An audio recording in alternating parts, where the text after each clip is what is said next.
I think China's engineering roots really took place throughout the 1980s when Deng Xiaoping took over as China's top leader, basically by 1979. He surveyed the wreckage of China during the Mao years when Mao had overseen some famines and the Cultural Revolution and all sorts of disasters.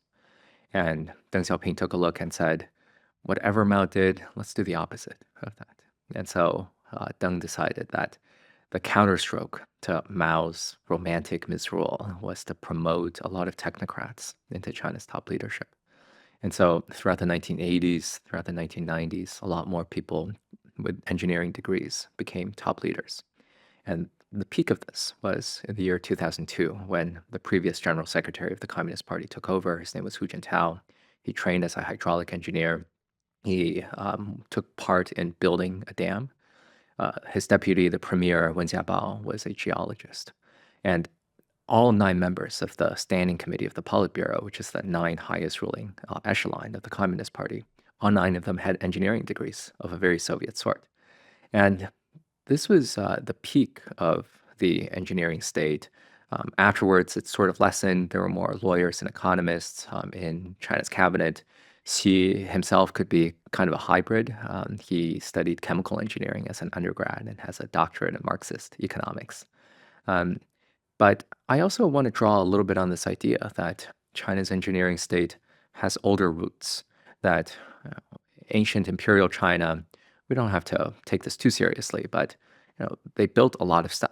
What are some big projects that we associate with ancient China? Well, it could be something like the Great Wall, which is a vast fortification system. It could be something like the Grand Canals, which is a big waterway management system. The emperors rarely hesitated to completely reorder a peasant's relationship to her land. And this is also the country that famously administered a basically 1,000-year-old exam. It started about 1,200 years ago to find smart people and bring them into the court and elevate them as mandarins in this highly rigorous metric-based exam system.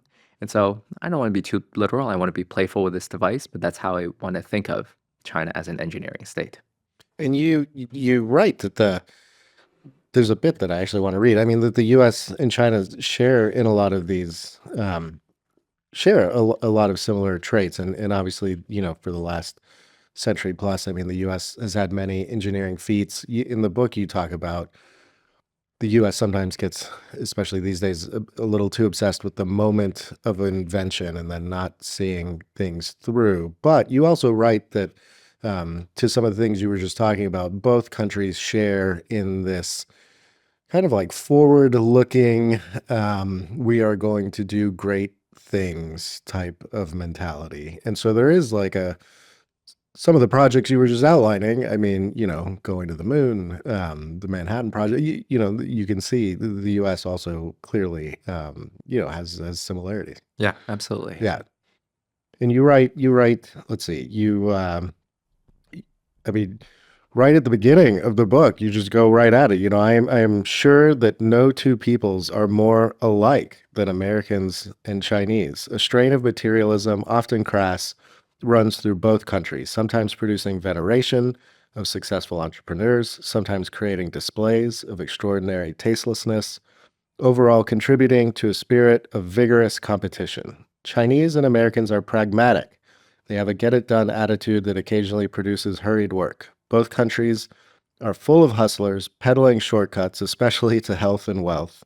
Their people have an appreciation for the technological sublime, the awe of grand projects pushing physical limits. This is kind of what we're talking about.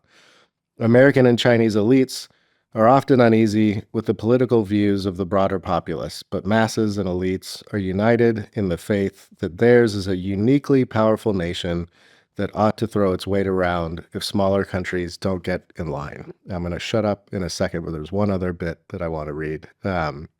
These two countries are messy in part because they are both engines for global change. I hopped forward just a little bit. Europeans have a sense of optimism only about the past, stuck in their mausoleum economy because they are too sniffy to embrace American or Chinese practices. And the rest of the world is either too mature or too young to match the impact of these two superpowers. It is Americans and Chinese, Silicon Valley, Shenzhen, Wall Street, and Beijing that will determine what people everywhere will think and what they will buy.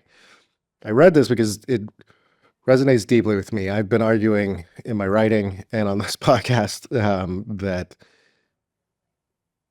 seems fairly clear to me that China and the US are shaping our collective future. And sometimes I feel as if they're racing forward so quickly on a almost science fiction like pace and things that are being invented.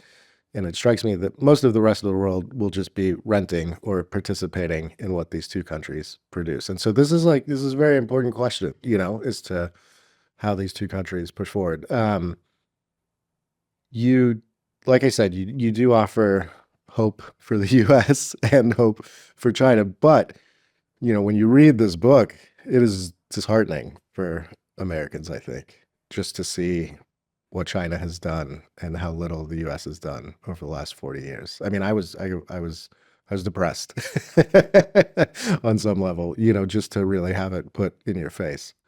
Well, I hope it's I tried my best to capture what China was doing well. And if there's anyone that could be disheartened, I think it should not be only Americans, it should also be Chinese, because I also try to capture what America does really well. And I think that um, maybe I would add, if I could rewrite that paragraph that you just read, Ashley, I would add just one more line to say that both countries are also extraordinarily gifted at delivering self-beatings on themselves and setting themselves back in super big ways. Because I think that both countries have also made these tremendous mistakes that have hurt their people, that have hurt their economies, that have hurt their companies in really serious ways. And what I'm really trying to do is to offer a rousing call to China, the Chinese, to know that life could be a lot better, and also for the Americans to know that life ought to be a lot better as well. Yeah. Okay. And I want to dive in on a couple of those ideas.